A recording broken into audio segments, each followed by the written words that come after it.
Welcome back to the deep dive. Today we are getting into something pretty intense. Yeah, intense is definitely an understatement for this one. Right. And before we jump in and really unpack the history of our institutions, before they were captured by feminists and Marxists, do us a huge favor.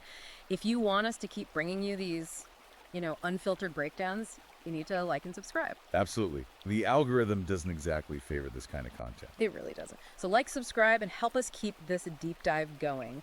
Today, we are looking at a text that positions itself basically as a weapon. A counter-weapon, really. Exactly. We are reviewing the ebook Fempire, Face Stamp Eternal, a welfare cuckocracy built on the bones of men who pay for and defend it while enforcing rights for the ungrateful, by Conrad Riker. That title alone, it tells you exactly what you're in for. It's a barricade.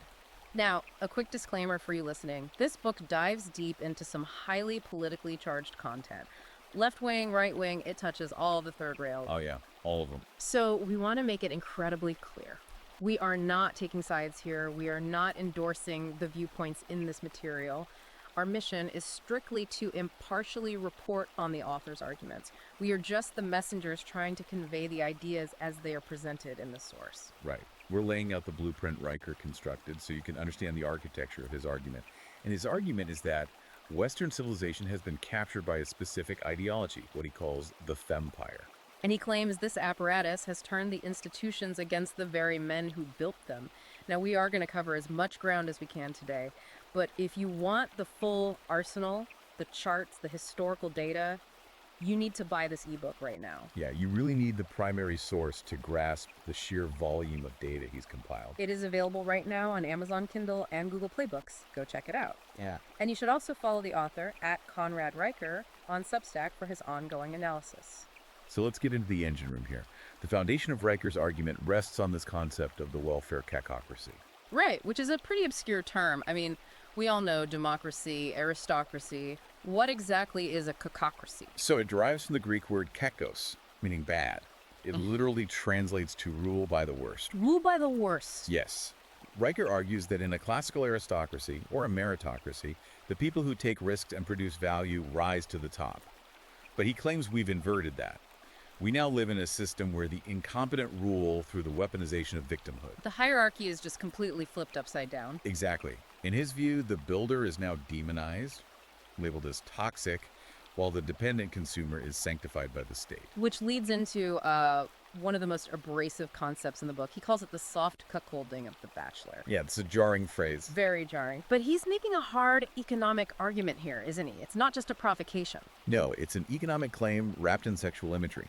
He argues that the state has effectively replaced the husband and the father. By using taxes. Right. He breaks down the math, claiming that single men are statistically the primary net tax producers. They put way more into the system than they take out. On the flip side, he argues single mothers and the welfare apparatus are net tax consumers. So when a guy looks at his pay stub and sees a third of his income gone, Riker is saying that isn't just paying for roads and bridges. He calls it a wealth transfer mechanism.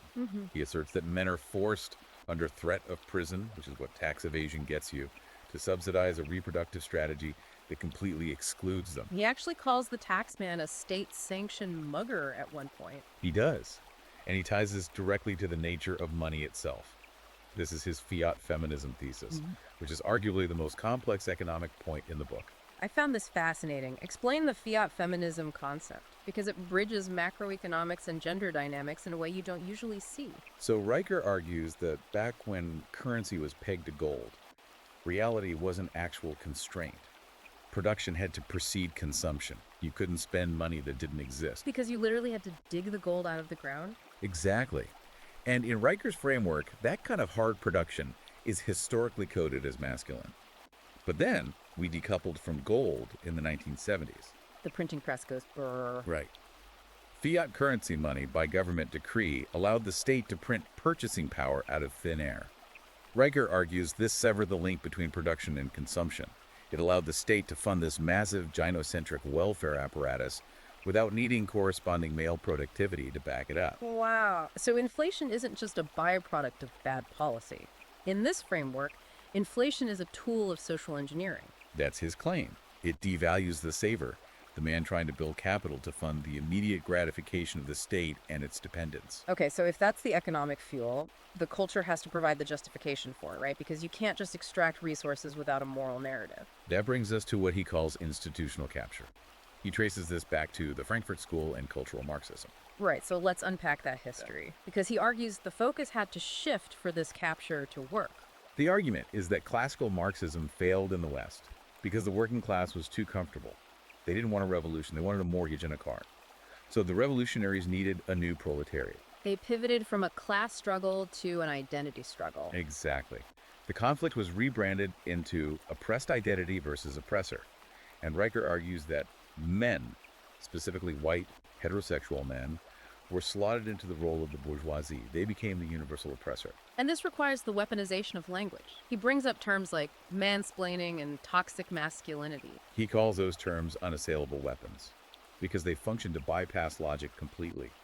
If I present objective data and you label it mansplaining, you don't have to refute my data. You just invalidate me as the speaker. Right. It attacks the source based on identity, not the argument itself.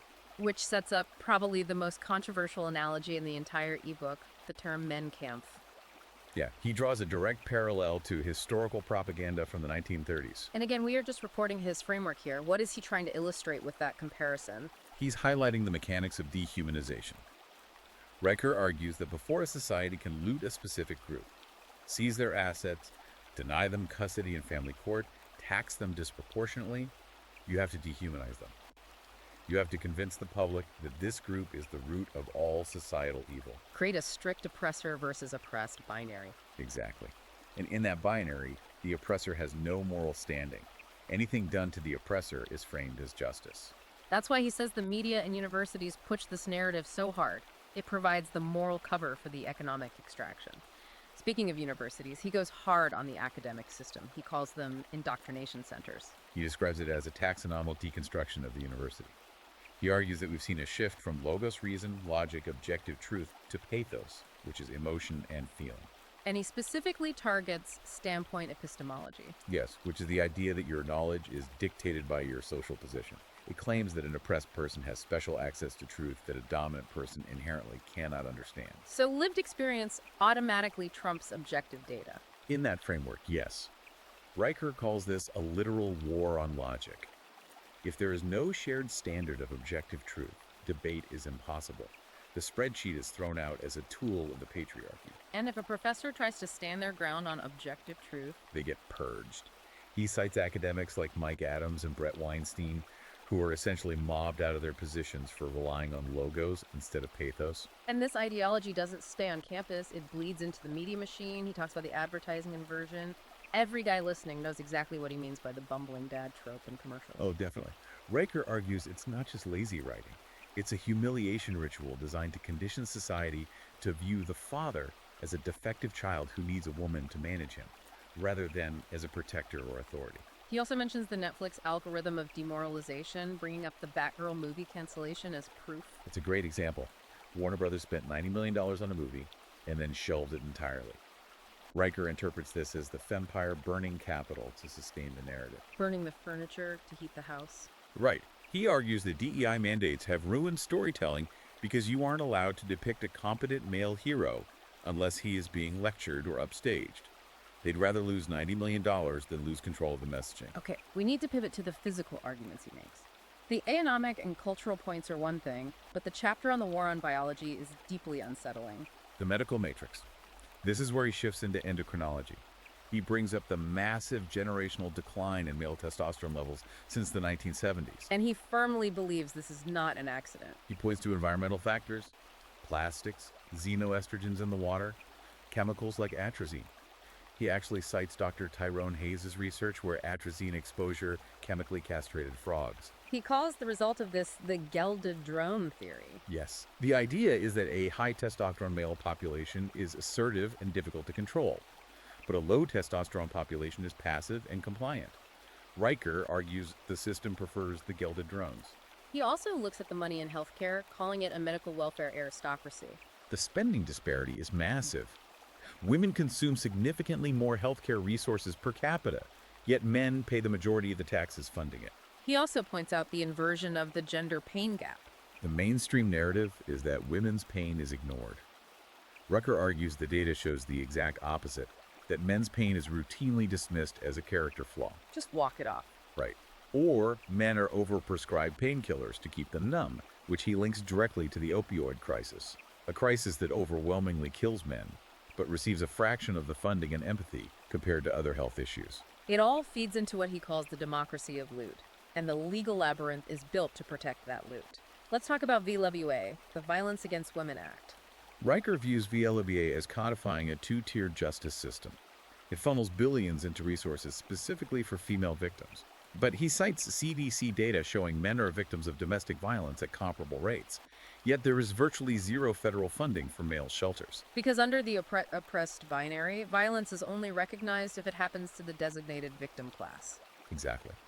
And he ties this lack of accountability directly to voting rights, bringing in the concept of skin in the game. This is definitely one of his more radical solutions. He argues that universal suffrage without universal contribution is a suicide pact.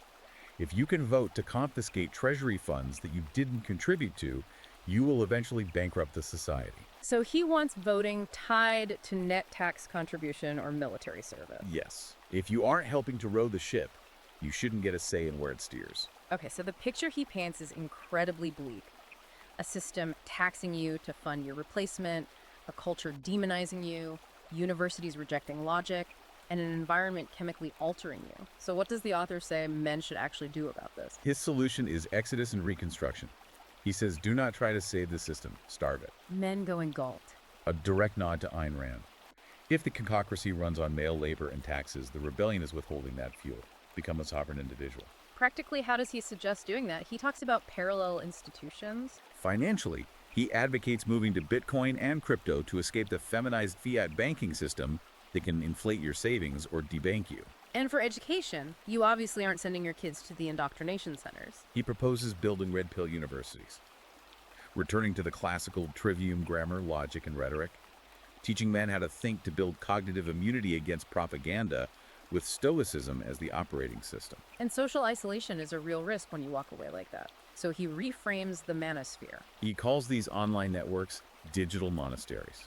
Just like monasteries preserve knowledge during the Dark Ages, he argues these digital spaces are preserving logic and masculine virtue until society is sane enough to value them again. There is also a spiritual reconstruction he calls for, right? Yes. He says men must reject the Church of the Sacred Vagina, his term for the worship of female victimhood. He calls for a return to a God of justice and logos. A total rebuild. Economics, mind, and spirit. Building a new Jerusalem. Don't fight the rigged game. Build a parallel meritocratic society and let the old system collapse under its own incompetence. The ultimate call to action is for men to become nodes of masculine consciousness, to stop apologizing and start building. Exactly. Listen, we have covered a lot of ground today, but we've really only scratched the surface of the arguments Riker lays out. There is so much more data in the source material. You have to read the book to see how deep this goes. You really do. So if you want the full blueprint, head over to Amazon Kindle or Google Playbooks right now and buy Fempire Face Stamp Eternal.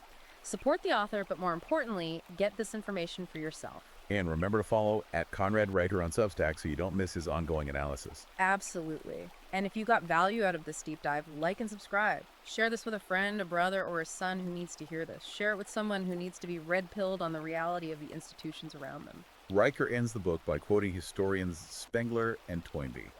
Civilizations either transform or they die. Conformity or the honor of resistance. He leaves that choice to you. But I want to leave you with one final thought to mull over, something outside the book but building on it. If these digital monasteries successfully preserve logic and build a parallel New Jerusalem, what happens to the boys who are left behind in the collapsing system? That's a dark thought. The ones who never find the exit, will they just fade away, or will they become the most unpredictable, radicalized wild cards when the catocracy finally runs out of other people's money? Think about that. Thanks for joining us on this deep dive. Stay sovereign.